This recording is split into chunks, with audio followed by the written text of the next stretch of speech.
Should you pay that big sticker price for that celebrity to be an influencer in your brand? Should you go work with somebody who's called a quote unquote creator to be the talent in your ads? How should you think about influencers for your brand in your ads? Is that celebrities and athletes? Is that creators? Is that something else? Who you get to record the ads that you are making, whether or not they're an influencer or a celebrity or anything like that. Today on the show, I'm going to talk through a topic that I think I've never seen anybody record a podcast episode about, and that is a clear delineation of different types of on-screen talent for your ads, how to navigate the world of creators, influencers, actors, all kinds of different people, how to think about the value that each one provides, and maybe more importantly, how to think about the value that each one does not provide so that you can get the right kind of person recording your ads and not blow huge amounts of money by hiring the wrong kind of person at some big contract that you expect to have a big impact on your business and just won't. So I'm going to tell you exactly how I think about this. I'm going to break it down very clearly in this episode. This is one of those ones where if you can download the transcript and put it into AI, you're going to have a really clear SOP for how to think about this. It's what we're doing at AJF Growth with our clients and how we're thinking about it. It's going to be really helpful to you. Let's get into it. All right, I'm recording today, if you are watching this on YouTube or on Spotify, live on videotape from Chateau Cadu in Fort Worth, Texas. I'm hanging out with Patrick, my COO, business partner, addition to AJF Growth in the agency. We're working on a bunch of different stuff. And this is something we've been talking about together, which is sort of how do we think about building a creator and influencer program in AJF Growth? And that got me thinking, well, what do I mean? Like, what kind of person should I get? It's a common problem that we have with ads, which is, who is it that I ought to contract to read my ad scripts? And who is it that I should get to be the on-screen talent in my ad? People are talking so much right now about whitelisting. Well, who should I whitelist with? And what's a good use of my money and what's not? And the brands talk to me about this kind of thing all the time. They get pitched on things from athletes and celebrities, big and small, about like, hey, we want to be involved with your brands. And so like, how should you think about that use of money? So I took the time to actually write out like a full breakdown of 4 different types of on-screen talent for your ads. And I should say up front that some of these categories are going to overlap a little bit with one another. And I will try to be clear about when that's the case. But I think if you can think well about what your ad is, what it's trying to do, and where your brand is at and who it's talking to, you're going to have a much easier time thinking about how best to use your money for actual production of your ads in terms of the talent that you contract. And again, how not to waste it. So I have 4 categories here. Okay. And the first category is actors. The second one is creators. The third one is authorities. The fourth is celebrities. Okay. So I'm going to go through all of those, each of those 4 categories in orders: actors, creators, authorities, celebrities. And so I'm going to break it down for you, and starting with actors. Okay. And actors is actually a term that I rarely hear used for people running a lot of digital ads, social media ads, whether it's Meta or any other channels, but actually in some ways is the most common type of person used in these ads. And so it's striking to me that people don't talk more about the category of actors. Actors are people who are paid to memorize and deliver scripted content, okay? So I don't mean by actor necessarily like Hollywood actor, major celebrity, Brad Pitt or whatever, okay? What I mean is somebody whose job it is, think about it more like the people you see in a regular TV commercial all the time, who you have no idea who they are. They're not famous actors or anything like that. They're just people who are paid, not even really to be like an influencer in the category. It's just like there's a script and somebody needs to be the actor in the script and deliver the lines and be convincing on camera. And that category happens all the time with people running meta ads. You write a script or you have an idea and you say to somebody like, hey, go read this script. And a lot of times like a founder in a founder ad is functioning as an actor. Somebody gives them a script and a teleprompter and tells them to go read it. Like the founder may be the actor. In that case, though, they are an actor. They are somebody who, and it may be true or whatever that they're talking about, but they're walking through a warehouse. So there's a scene and a setting and they're looking at a teleprompter. So there's a script and their job is to deliver that script as naturally as possible. And that is the key thing about an actor. An actor is somebody who delivers a piece of scripted content on camera in a way that is convincing and natural and feels normal. Okay. And I'm going to tell you right now that so much bad meta advertising happens because people are terrible actors, because brands contract the wrong kind of person. They contract creators to be actors. I'm going to talk about the creator category in a minute, but the key point here is that It is a real skill to be able to deliver scripted content naturally and to act normal and to be convincing and normal in an ad. It is also important at the level of demographics. Like if you are speaking to a certain kind of customer, imagine you're selling skincare and you're thinking about, how do I reach my customer? I don't know, is let's say 65-year-old women. And so you think about like, okay, well, I need a 65-year-old woman, or maybe because you're trying to be aspirational, a 55-year-old woman in the ad to be in the script. And so that actor category is actually like really, really significant. And because you can actually match demographic preference very easily with who the person is. But that's the key thing. The key thing is a full word for word script where you actually are getting somebody to read the script and to deliver deliver lines in a way that is convincing. And this covers a huge amount of people that you're going to use in your ads. And what I'm going to say about this is, in general, this ought to be something that you do not pay that much money for most social media ads. Most social media ads are less than a minute long. You probably need the actor to use their own phone to record it. So maybe there's a little bit of more of an ask there to do the assets, but you do not need whitelisting help in this case from an actor. Like you're not asking them to like give you page access, run the ad through your page, because the actor doesn't matter. They are not the point. Even if it is like a faux UGC ad, it is still an actor. And therefore the actor, you don't necessarily need, some amazing whitelisting thing or whatever. You're just creating simple content like this. There are services. I know there's a service called Backstage that connects you to working actors that can allow you to do this. I'll just tell you honestly, I don't have a real recommendation here for you. This is something we're still developing in AGF Growth, is sort of a pathway to connect to these people and to think about it. But in general, actors like this are people who you ought not be thinking about paying lots of money for, because you're asking for very short content. You're not asking for people who win Academy Awards, so they don't need to be the greatest actors in the world. You're asking people who look and seem natural on camera and look good and all those things and look sort of fit your brand demographics and profile. And there's probably a lot of those people, and there's probably a lot of supply of people who want to do that, who are building resumes, et cetera, and however much demand. And so you should be thinking about price staying relatively low for this sort of thing and not charging an arm and a leg. I've seen this be a few $100s for a set of videos a lot of times.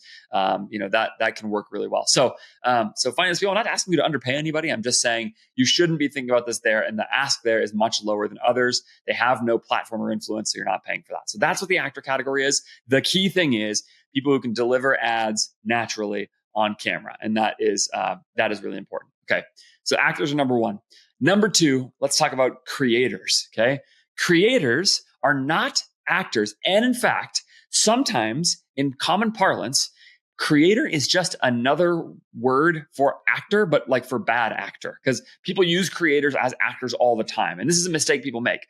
You shouldn't be thinking about this with creators. If you've ever heard creators publicly talk about, they get so frustrated when brands they work with give them these really careful, full scripts that tell them everything that they need to do exactly word for word. And they're annoyed by that because they want to be actually creative. You have now put your finger on the distinction between a creator and an actor. Okay. If you're working with an actor, you do want to give them an actual full complete script and you want to tell them exactly what you want. A creator, the thing that distinguishes a creator is that they are people who are skilled at making engaging and critically algorithm optimized content. That is the thing that makes a creator, whether they're good at it or bad at it. Okay. There's going to be a range here, and there's a range of the validation of their skill level. Okay. But the idea of a creator is somebody who's really good at knowing how to put together fully delivered content. This is another key with an actor. An actor is going to send you raw assets, not edited videos. A creator is going to send you fully finalized edited videos. And they may also send you B-roll to use in other stuff. But an actor is just going to send you the raw assets. You're going to put it together yourself, and because you've got the script and you've got the editors. A creator is delivering you a finished ad, and they're finishing the ad because they know how to make content that is optimized for algorithmic engagement. And what you have to do is take that skill set of algorithm optimized creator and direct their efforts towards your products and offers. Okay, so that means that they do not need to be good actors per se. They need to be good creators. They come across naturally. They do not need to be reading full scripts. They should be having briefs with value propositions for the product, any key talking points. That's certainly reasonable. Any key offers that you want them to promote, but they should be doing, but they should not be doing full scripts. And further, the way to judge whether or not a creator is good or not is their ability, is essentially their savviness with algorithms and their engagement numbers. And of course, one thing to watch out for here, there's a trap where somebody could have a really large follower count, but very low engagement. There's a couple reasons for that, one of which I'll get into in a little bit. But the basic notion here is that you want somebody who is algorithmically savvy, which means they need to be qualified based on their engagement numbers. And somebody who's earlier in that journey but good at it will cost you less, and there may be an arbitrage opportunity there. Somebody who has built a large following and does this really well is going to cost you a whole bunch of money. Okay. And so low-level creators are who you want to use, people who have some indication of this, seem to be decent, but who don't necessarily have like really clear demonstration of algorithmic ability. Those people you're going to have, you want to use for cheaper, more simple, basic content, like, again, fake UGC, that kind of stuff. That's where you're going to want to use those. High-level creators are going to be expensive. They're going to be really expensive, and they're worth the spend if their performance is strong. And this is where you actually start to get into something like whitelisting relationships, because creators are going to have a bunch of reach, and they're going to have, really active pages. And so you may want to work with them and say, okay, I want X number of pieces of creative every month. I want those pieces of creative to be run through your page. So I need whitelisting access, and I need to create a deal structure with you that makes this work for me. Okay. And then you're going to send them your brief. You're going to send them your talking points and your products and your offer and all those kinds of things. And they are going to deliver you fully delivered pieces of content within the framework of the brief that you have given them. And now here's the thing. Creators at some point may evolve into something we would call an influencer. And I want to hold off on that term, or maybe even think about the word authority in a little bit. But influencer is a tricky word here, because the key idea with an influencer is that an influencer has influence, right? What I mean is, it's not just that their content is good. It's just that something about them is either relatable or trustworthy in the mind of the viewer of that. And so plenty of times, good creators turn into influencers. I think that's like a real thing. And so that at that point, the more influence they have, the more expensive they are going to get. And this is where you just go up market more and more and more. As your brand grows and you have more money to spend on production costs, it's the kind of risk that I would take. Once you get, when you move in the early days, you should be working with low-level creators, making a bunch of content that is really inexpensive. And you maybe want to have that stable of people for forever. But over time, your brand can move more towards bigger, serious influencers who generate a bunch more, who generate really good content. They're really good in terms of algorithmic content creation or algorithmic optimization. And then they also have increasing levels of influence. And the more they go on that side of the scale, the more expensive they're going to be. And so that's the basic picture. These are not necessarily the same as authorities or celebrities, which I'm going to get to in a little bit as well. There is still a difference here, which is that they can be a great creator, but not be a real authority in the space. Or in that respect, the notion of an influencer is tricky. They can be a great creator, but they really haven't cracked into what you think of in the traditional category of celebrity. And again, a really important distinction. But that key idea for a creator is they are very good at making the kind of content that moves products on the internet, and you want to have whitelisting relationships. As far as pricing, I really like something I heard Zach Stuck say on his Excellent Scalability School podcast with Andrew Foxwell and Brad Plock. Zach said at Hollow Socks, he has built relationships where his expectation is that it is a good creator relationship and a good whitelisting relationship where the spend or where the cost of the relationship is 5% of the spend they get, right? So if you want to spend $100,000, if the influencer costs, the creator costs, $5,000 for a bucket of ads for the month, whatever, okay? A bucket of ads and whitelisting access. If that's what they cost, then they need to be reasonably able to spend $100,000 on those ads for it to make sense. Now, those economics may change depending on things. If, and you may have some hard decisions if, they cost $5,000 and they can spend 50. There's some challenges there sort of on the margins, but as a basic heuristic, as a starting point for this, you also, by the way, may be willing to pay more if your customers are extremely valuable to you. Like if you are in like a high LTV subscription supplement business, something like that, there's going to be a high demand for creators in that space. They may cost a whole bunch more money, but if your customers are also worth a lot more money, then it's probably worth paying. So, but yeah, there's that heuristic that I really, really like. And I think it's key. You should join Workspace 6.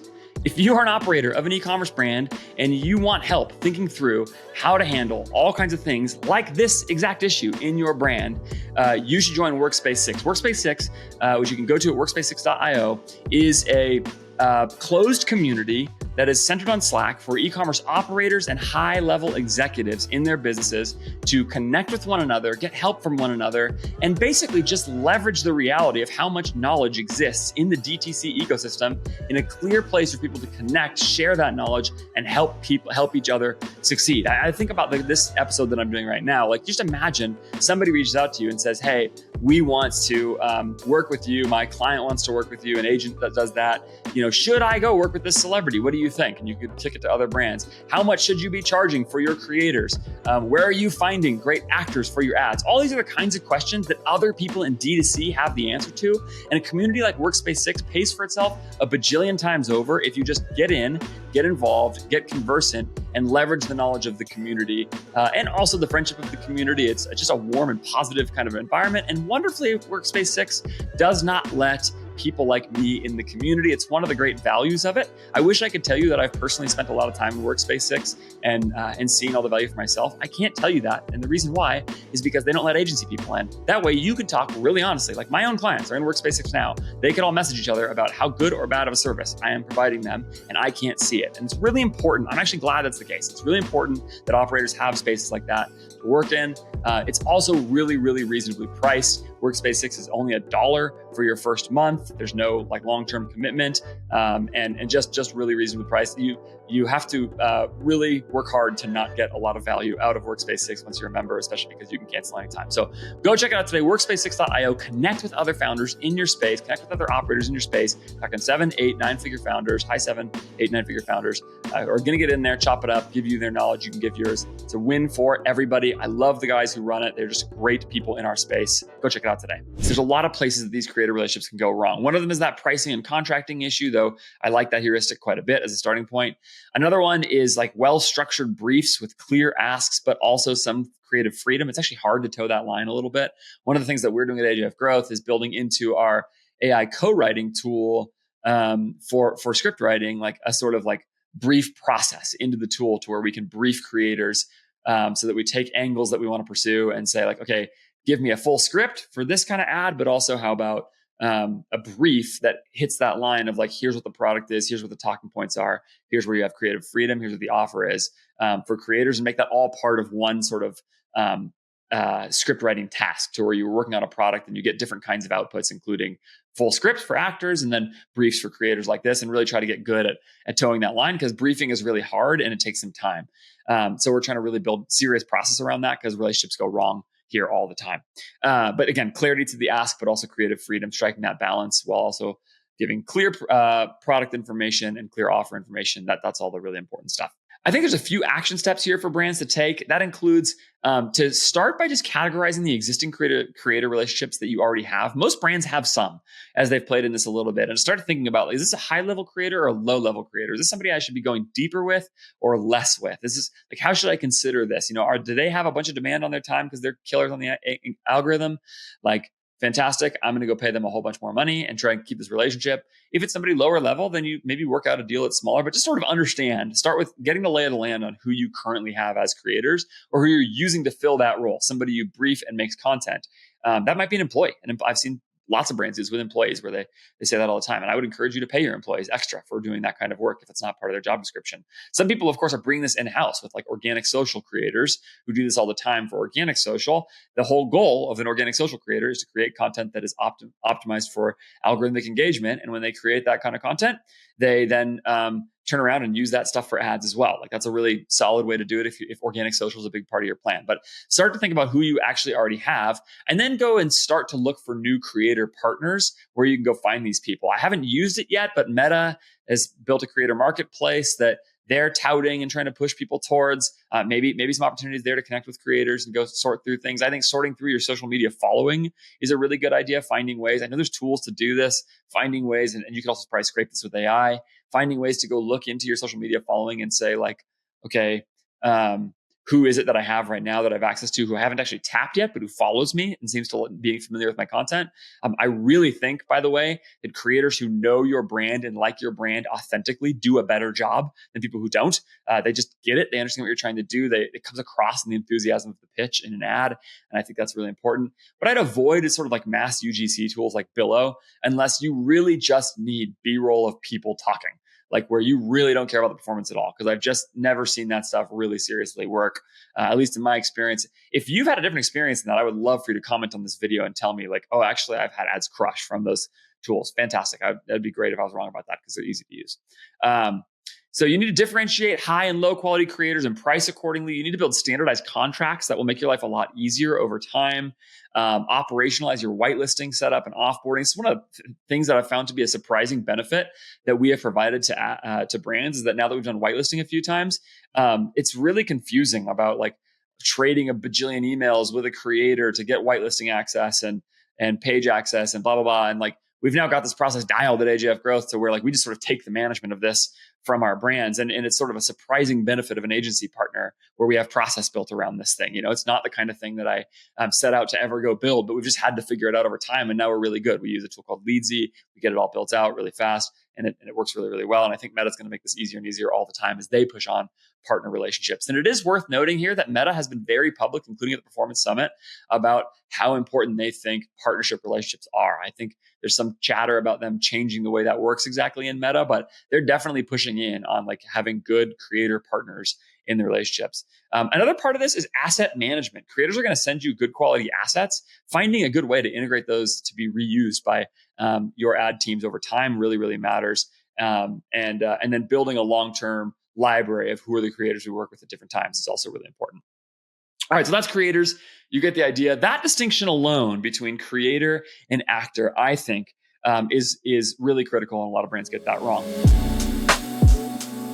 If you're still using Gorgeous, if you're still using Zendesk for your customer service help desk software, what are you doing? It is time to switch to RICHPANEL, and I can give you one very clear reason right now, which is that you are guaranteed to save at least 30% on your bill from switching over from either of those companies. They also see, generally speaking, a 30% reduction in customer service tickets, which saves you money and time in another way. It also indicates that your customers are having an easier time finding answers to the questions that they are asking. And that's the reason your ticket load is going down. That's the reason customer satisfaction for RICHPANEL customers is extremely high. And all of that is possible because RICHPANEL was built not by tacking AI onto a dinosaur piece of legacy software in the space, but by building with AI from the ground up. If you can think of any place in your business where AI makes a huge amount of sense to make your business more efficient, your experience for your customers better, make things more affordable for you, it is customer service. It's obviously customer service. AI as a co-writer to help answer tickets.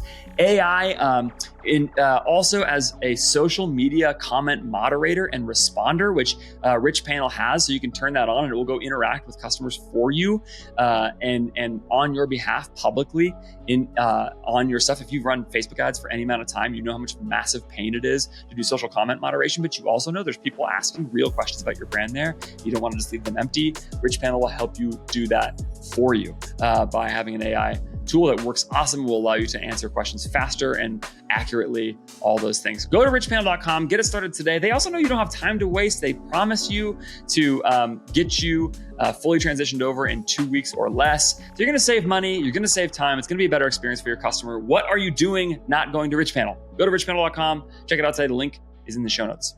Let's talk about the next category, which I'm going to call authority. You might call it influencer. Influencer is just such a broad term that I hesitate to use it. But authorities is a word that I want to use because I think this gets at something really specific. And a lot of brands get this very wrong because they are not thinking enough about this particular situation.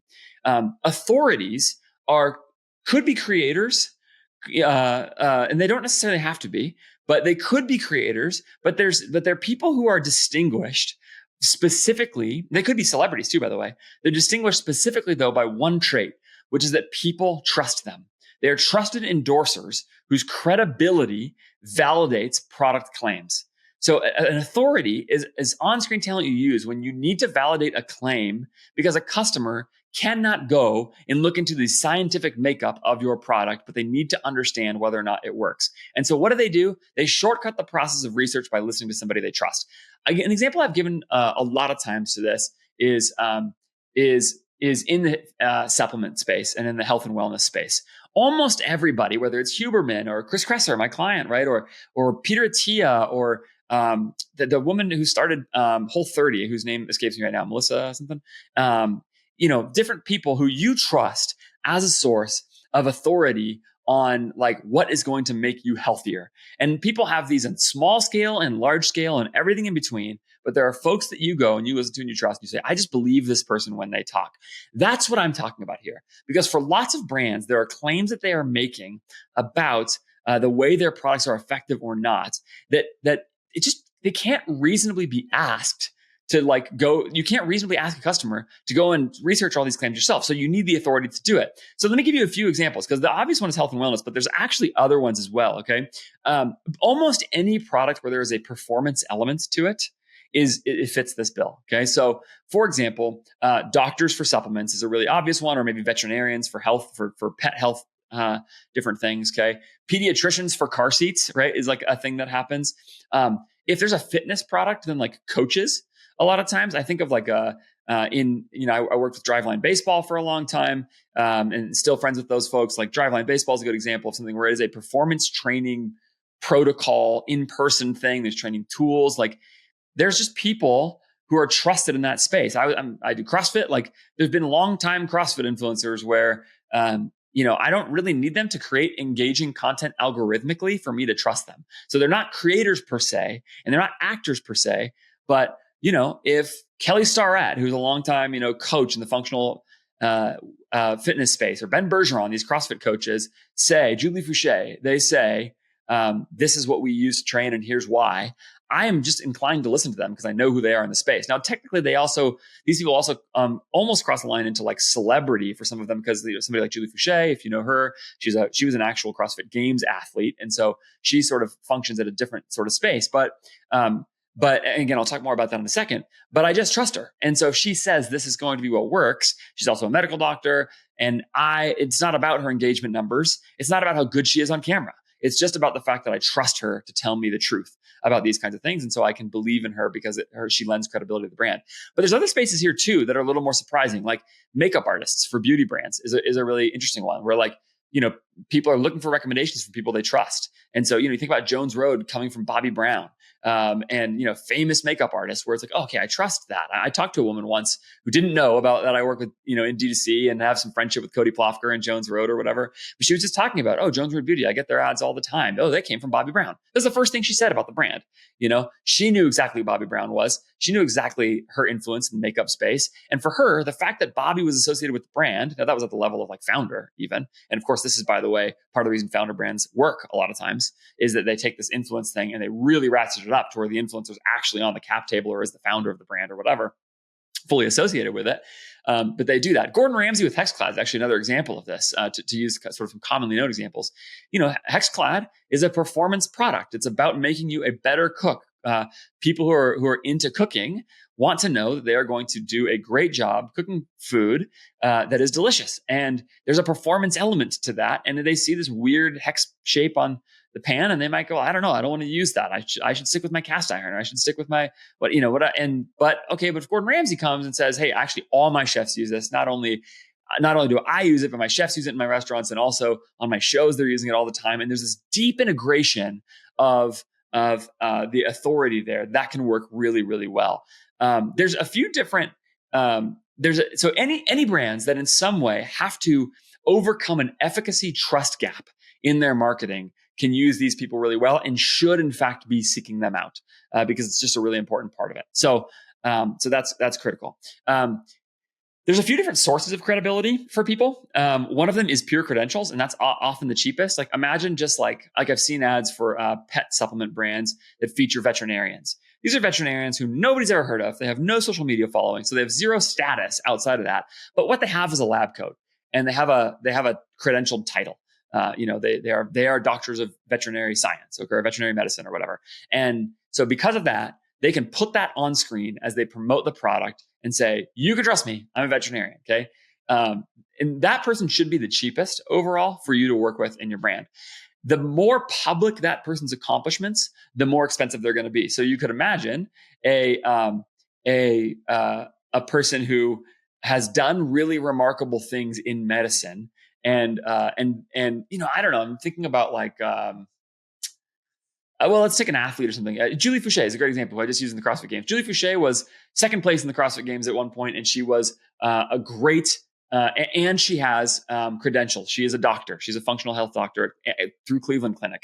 Okay, if I have that right. So Julie has accomplished a whole bunch, had built a large online following as a publicly known athlete, and has credentials. And so you put all that together, and her trust level goes up, which means her price goes up. Okay. Now, if you take that and you ratchet it up even more, some people are not only that, but they also have really broad social reach, and they're really good with making engaging content. Here, think of Andrew Huberman. Huberman has credentials, okay? And on top of that, he has built a massive online following. And because of those things, he would be extremely expensive to work with for your brand. And, I don't know, that's the health and wellness space. Some of that stuff I know very well, but or I know much better than some other spaces. I could do the same thing in baseball. You don't need me to go down that list. Just think of your space, think of the trust claims that you're making, and think about that same scale. You could do really well with lower priced people who are just credentialed alone. You're going to do better as you invest more deeply with people who have broader sets of credentials, etc. Sometimes, by the way, the execution of these is more briefed. Sometimes this is more scripted. Again, this probably depends on how good your authority is on camera. It depends on how comfortable they are, etc. But you may brief, and you may treat them more like a creator. You may treat them more like an actor. But that's going to depend on, again, some of those factors about how good they are on camera. Here I would pretty much, as the best practice, always be whitelisting, because even if the person has no social following, it may just feel natural to have an ad come from, again, a veterinarian's page or something. If the customer doesn't have to know who the veterinarian is. They just need to see that there's a page from a veterinarian, and the veterinarian becomes the person who and something about that delivery mechanism is going to lend credence to the claims of the veterinarian. So you should be pursuing whitelisting here because it adds trust, and trust is the whole currency of this interaction. Okay, part of this is just that brands might need to know when they need authorities. Like, think about an apparel brand for a second. You could imagine like true performance apparel. Think about let's think about like sport specific shoes. Okay. Something like that, where it's like, you really need a really particular kind of shoe, where the shoe is like a tool in the sport. I don't think of rock climbing. I think rock climbers wear special shoes. I don't do any rock climbing. I don't remember. But when, so you get the idea, right? Something that's true performance apparel, not just like Nike. Okay. For that person, you may actually need this kind of level of authority for somebody to really trust you. Because if you can say the best athletes in your space are using this, then great. Whereas like a more fashion-oriented performance apparel, Nike, Vuori, something like that, you may still have influencers involved, but it's not about bridging a trust gap. It's not about how moisture wicking the shirt is. Okay, you don't need to prove that anywhere. You just need somebody to validate that it's cool.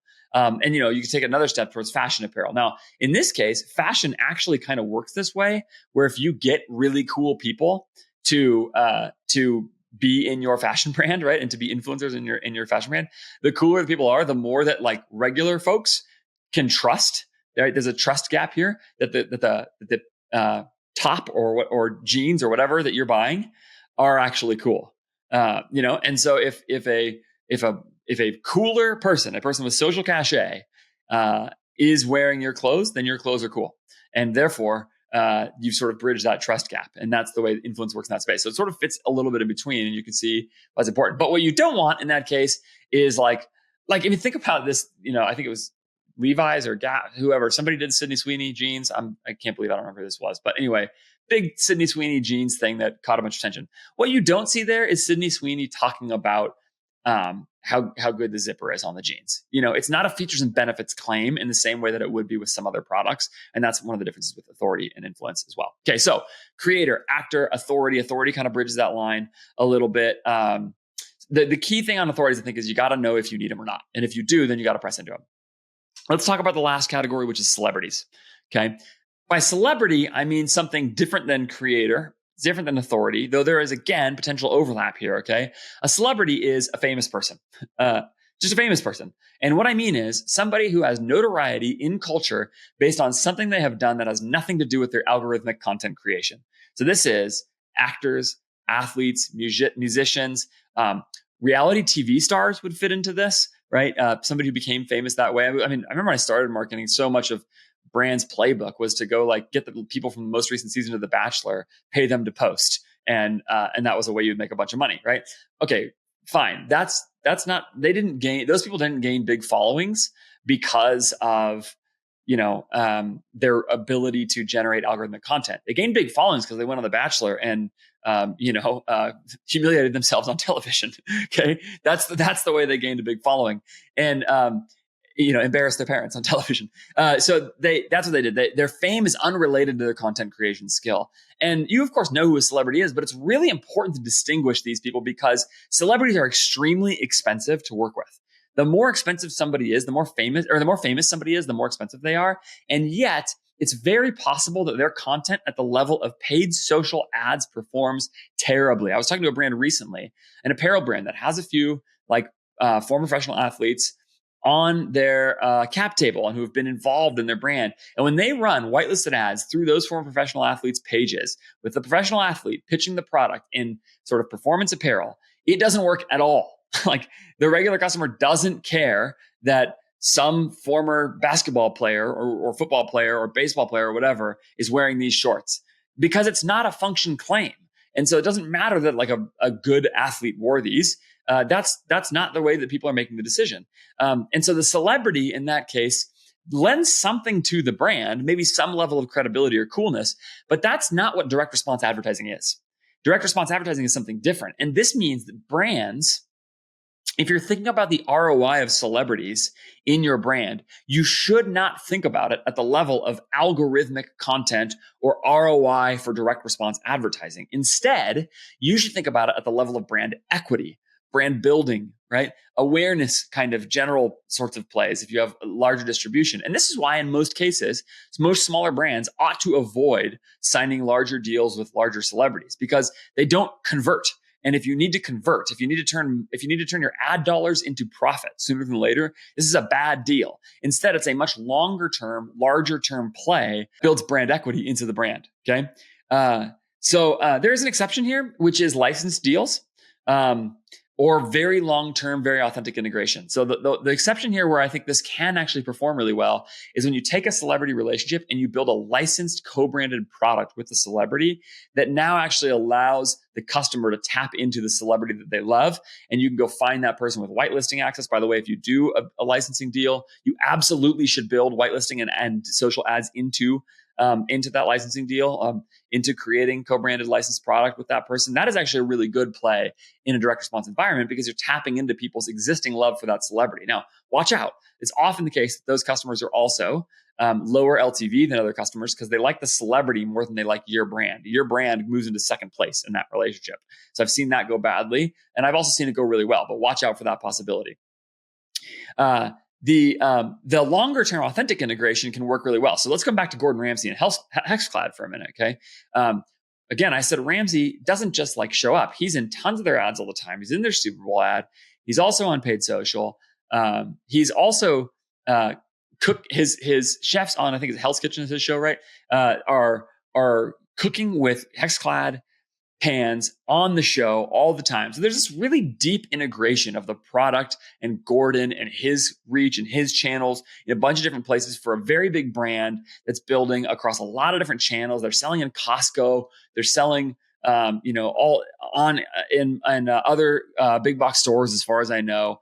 And so it's a much deeper kind of a build and not just true one-to-one ad performance. I've seen a lot of these go wrong where brands pay a whole bunch of money to celebrities to do ads and the ads do nothing. And it's because they have the wrong relationship with the wrong kind of influencer or the wrong kind of talent in the ad. AJF growth, like at our agency, we generally would encourage our clients to avoid contracting with celebrities. And that's the main way that we would interact with that, is to say, like, in general, it's not going to give you what you want unless you're thinking about it really at this larger brand kind of level. So it's sort of a stay away for me because the cost is definitely in excess of the value in the specific channel of direct response advertising. The time to do it is when you're thinking at the level of brand equity. And often, by the way, this is the reason why this is the reason why brands do equity deals, not just pay to play deals, right? Because you actually want a deeper and thicker engagement in it. If you think about Gordon Ramsay and Hexclad, I don't know exactly how Ramsay sits on the cap table there, but he has equity in it. He is incredibly expensive for Hexclad, assuming they sell the business at some point down the line, because he is an equity holder. And so he's going to make many millions of dollars, presumably, again, I don't know the cap table, from that deal. They did not pay him 50 grand or 5 grand or whatever to do something. They're going to pay him millions and millions of dollars over time. Now, it's worth it to them. He's worth that money to them for a bunch of reasons. But this is the thing. The people are really, really expensive here. So, okay, that's it. All 4 of them. Let's just recap really, really fast. Actors are people you're paying for scripts. You should be low cost. Creators are people you're paying for delivered ads. You should be briefing, not scripting them. Number 3 was authorities, people who are trading on their trust and who can be in your ads there. And number 4 would be celebrity. Okay, and celebrity generally is a stay away unless you're thinking about it really carefully and at the brand level. Those are the 4 different kinds. There's probably others, and these definitely have some crossover in each of the categories, but that's the way we're thinking about it and advising our brands about it. If you have other ones that I missed, please drop them in the comments. I'd love to hear about any of those that you're thinking of as well, and anything that I missed. But that's the breakdown. Know which ones you need, and then go get them and add them to your brand and watch your ad performance improve. Thanks so much for watching or listening. I really appreciate it. I have an incredible episode coming soon, so you should subscribe right now. I recorded it with my friend Richie Mashiko. I've talked about it a few times recently, but it's really awesome. He's running a brand that was millions of dollars in debt. He's telling you exactly how much in debt they were, how much money they were making, what he's doing to get the brand out of debt. He was not the one who plunged it into debt. He's been tasked with getting it out of debt. We're talking like millions of dollars of debt. And he cannot run Facebook ads to generate revenue. And so he has to generate revenue to pay down debt. Just a crazy story. It's really awesome. It's a great episode. It's coming very soon. So definitely subscribe so you don't miss that. Thanks so much to my sponsors, Workspace 6, who you can go reach out to at workspace6.io, and RICHPANEL. Go to richpanel.com to get working with them. Both awesome sponsors who I love, great people, great products. So go check those out. And of course, if you want to work with AJF Growth, I would love to help you sort through these kinds of things in your brand. Go to ajfgrowth.com, fill out the intake form over there, and I would love to get started, get a conversation going about whether or not we might be the right fit for you. Generally, brands need to be spending at least 100 grand a month on ads to work with us. If you're not there yet, might not be the time. But there you go. Thanks so much. You can also email me, podcast@ajfgrowth.com. Follow me on X @AndrewJFerris. Love to hear any thoughts you have about this episode or any others. Try to answer your questions in a future episode, so send those my way. Thanks so much for watching or listening. I will see you next time.